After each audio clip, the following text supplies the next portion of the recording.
जय जवान जय किसान एकच भिडू बच्चू कडू शेतकऱ्याचा आसू पुसणारा बच्चूभाऊ कडू आणि रविराज साबळे। मी तुला पाटील तर म्हणणार नाही, मागच्या व्हिडिओत पाटील म्हटलं, आता पाटील म्हणणार नाही तुला। रविराज साबळे तू एक शेतकऱ्याचा पोरगा रे राजा। मी एक शेतकऱ्याचा पोरगा आहे, तो कराडे मास्तरही शेतकऱ्याचा पोरगा आहे। अरे शेतकरी हा एकजूट झालेला शेतकरी, तू त्याच्या मनात तू घृणा पैदा करून राहिला, त्याच्या मनात तू जातीवाद पैदा करून राहिला, त्याच्या मनात तू जे धीर भेटलेला बच्चूभाऊ कडून धीर दिलेला ती जो 2026ची कर्जमाफी, त्याच्या मनात एक धीर आहे, तो धीर तू खतम करून राहिला तू या टोमण्यानं त्या बोलण्यानं। तुला सांग बच्चूभाऊ कडू हे तुला खोके घेताना दिसले का रे, का चॉकलेट घेताना दिसले? तुला बच्चूभाऊ कडू बद्दल काय माहिती आहे बे? झाकल झुल्या काहीच नाही। तू फक्त येले शिवी देऊ देतं, तेले शिवी देतं। तुला असं वाटते का तुले बोलणारा कोणीच नाही आहे? अरे दादा, मी एक विदर्भातला आहे, अमरावती जिल्ह्यातील चांदोरा तालुका इगलास गावातील एक शेतकरी आहे मी। आणि बच्चूभाऊ कडू आमच्यासाठी कोण आहे माहिती आहे तुले? आमच्यासाठी कोण आहे? एक शेतकऱ्याचा दाता आहे, अंधळ्याची लाठी आहे, बेघरांचं घर आहे, मजूर वर्गाचं राशन आहे, शेतकऱ्याचा एक आवाज आहे हे बच्चूभाऊ कडू आमच्यासाठी। आणि तू त्याच बच्चूभाऊ कडूंना काय म्हणून राहिला? खोके घेतले, चॉकलेट घेतलं, टमकं घेतलं, टमकं घेतलं। अरे ती बोलण्याची पद्धत लेका तू शिकलेला आहेस ना, ज्ञान तर भरपूर सांगतो तू, व्हिडिओ तर भरपूर चांगला बोलतो, मग असा का बोलतो तू? असा का बोलून राहिला ते सांग। चेहऱ्याने तर लय साजरा वाटतो तू, अशा वाटतं की शेतकऱ्यासाठी किती हिताचा बोलून राहिला। अबे तू बोलून का राहिला ते सांग। एक काम कर ना, तू खरं बोलून राहिला ना, एक काम कर, उपोषण कर शेतकऱ्यासाठी, मोर्चा काढ शेतकऱ्यासाठी। एवढं त्या बोलण्यात दम आहे ना, एवढं तू बोलतं ना, मग तू शेतकऱ्यासाठी काय कर, मोर्चा काढ, शेतकऱ्यासाठी उपोषण कर, निघ लवकर, लवकर निघ गलीवर, लवकर निघ रस्त्यावर, शेतकरी तुझ्या पाठीशी आहे। तू विचार केला का या गोष्टीचा लेखा त्या केला काय? अरे जो माणूस सरकारमध्ये नसतानाही तो माणूस मुंबईच्या ठिकाणी म्हणा, नागपूरच्या ठिकाणी आवाज गरजू शकतो, धुमाकूळ घालू शकतो, वादळ करू शकतो। तो विचार कर, तो माणूस याच्यात होता, सरकारमध्ये होता, तो माणूस बोलत नव्हता काय?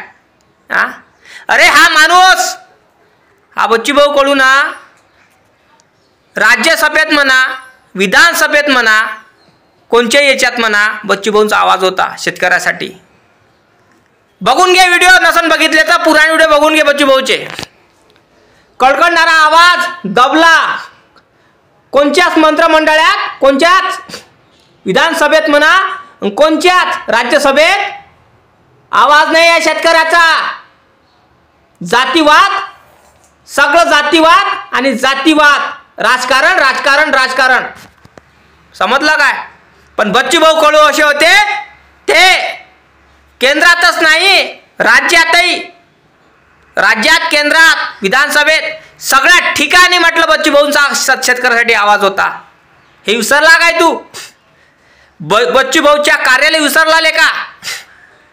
शेतकऱ्यासाठी हा माणसाचं योगदान एवढं मोठं आहे, एवढं कोणाचंच नाही। नाही दाखव मले आतापर्यंत कोणत्या नेत्यानं उपोषण केलं म्हणून दाखव मले, का शेतकऱ्याचा पाठिंबा कोणी घेतला, दिला का? कोणा सरकारच्या याच्यातला दिला काय? पण बच्चूभाऊ कडू असे होते, त्याने पाठिंबा दिला शेतकऱ्याला। मी आहे तुम्हाला मदत करणारा असे बच्चूभाऊ म्हणत होते। आणि तू झाकण झुल्या काही बोलून राहिला, काही बोलून राहिला, मनात हे बघून राहिलं, मी पाहूनच राहिलो। मी म्हटलं राजा जाऊ दे ना, बोलून राहिला, बोलू द्या बोलू द्या बोलू द्या। अरे मी तुला बोलायला, मी हे बघ माझ्या डोक्यात कसं आलं, मी म्हटलं बा बच्चूभाऊला कायलेच बोलतो तू, 10 वेळा बोलून राहिला, 20 वेळा बोलून राहिला, व्हिडिओ पाहून राहिलो तू। मी म्हटलं जाऊ द्या काही बोलायला पुरत नाही, म्हटलं बा याच्यात तथ्य नाही आहे याच्यात। पण नाही ना, तू कराडे मास्तरले बोलायला लागला, वांग समजते का वांग? त्या माणसाने बा वांग दाखवलं, हे वांग होय का? त्याचा व्हिडिओ पाहिला मी। अरे मास्तर म्हणजे काय तुला माहित आहे का रे? मास्तर लेकरं घडवतो त्याला मास्तर म्हटलं जाते आणि त्यालाच तू करायला मास्तरले मास्तर मास्तर करून राहिला मास्तर. अबे या महाराष्ट्रात शिक्षकाची एवढी इज्जत आहे का तुला समजते काय बे? कळलं काय तुले?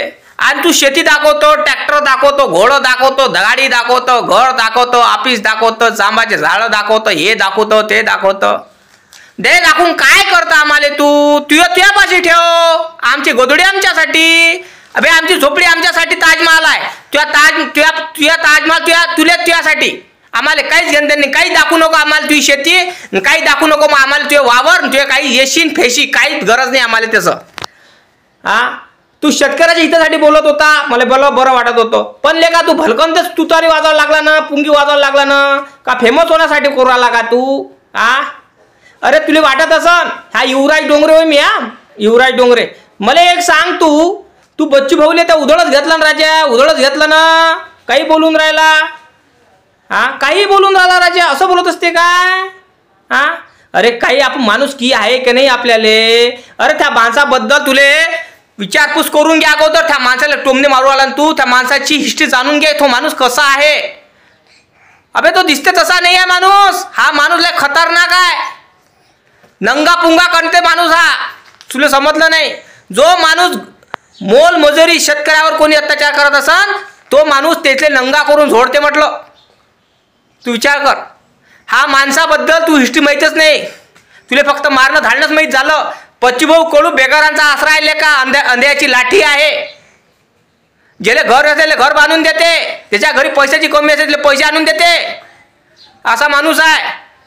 ज्याच्या घरी जो शेतकरी आत्महत्या करतो ना त्याच्या घरी भेट देते. कोणता आमदार खासदार येते का रे? पण तो माणूस येते. समजलं काय? अबे तुला काहीच माहित नाही बच्चूभाऊ कडू बद्दल. आमची हे माई पोरगी आहे ना, इली विचार, इली बच्चूभाऊ कडू माहिती आहे कोण आहे तर. कारण बच्चूभाऊचे उपकार आमच्यावर आहे म्हणून मी बोलून राहिलो भाऊ. तुला शोभलं नाही या गोष्टी, तुला शोभल्या नाही या गोष्टी, त्या कारणाने तुला मी सांगून राहिलो राजा, बच्चूभाऊंची माफी माग. चुकलो म्हणा, माफ करा म्हणा बच्चूभाऊ. कारण शेतकऱ्याचे कैवारी आले का, ते शेतकऱ्याचे दाता आहे, तेच आपल्यासाठी लढणार. मला सांग, ते लढले नाही तर मग कोण लढणार ते सांग. तू लढशील का शेतकऱ्यासाठी? तू उपोषण करशील का शेतकऱ्यासाठी? 2 दिवस तू पाशी राहू शकत नाही का तू? तू लढशील काय?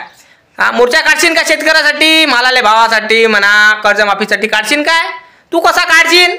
कारण तुझी शेती पाशी का व्हिडिओ काढशील का दाखवशील जगाले, माई शेती हे पा, माय वारात हे लावलं, मी ते लावलं.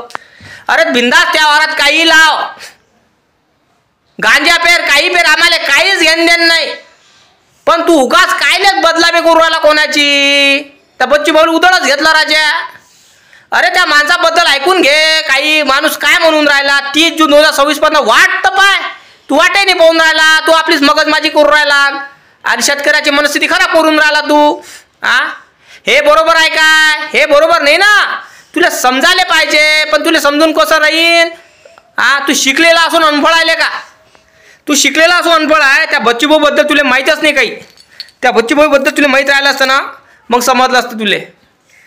अरे तू बच्चूभाऊ कडू राजा बेघरांचा आसरा आहे. मला सांग, तू माणूस, त्या माणसानं उपोषण केलेलं का? त्या माणसानं मोर्चे काढले, शेतकऱ्याबद्दल किती भावना आहे त्या माणसाच्या व्यक्त. तो माणूस शेतकऱ्यासाठी लढतो. त्याचा कोणचा दाखव रे मला मंत्री संत्री शेतकऱ्यासाठी लढला आतापर्यंत? का तो इकडला मराठवाड्यातला कोणी लढला आतापर्यंत? कोणीच नाही का. आमचा इकडला विदर्भातला शेतकऱ्याचा पोरगा म्हणजे बच्चूभाऊ कडू. शेतकऱ्याचा पोरगा आहे ते. तुला काहीच माहित नाही. बच्चूभाऊ ज्या कॉलेजमध्ये शिकलं त्या कॉलेजमध्ये मी शिकलो बेटा. समजलं काय? बच्चूभाऊचा म्हटलं लय इज्जत आहे आमच्या विदर्भात, चांदुरबाजार तालुक्यात लय इज्जत आहे, लय मानतो आम्ही त्याले. आणि तू राजा असा बोलून राहिला, वायफळवाणी बोलून राहिला. अरे मी बोलत नव्हतो, व्हिडिओ काढत नव्हतो, मजबूर केलेले का तुम्ही मले? खरं असेल तर कमेंट करा दादा, शेअर करा. आणि रविराज साबळेपर्यंत व्हिडिओ पोहोचला पाहिजे, त्याला समजून सांगा लागते आपल्याला. जय जवान जय किसान.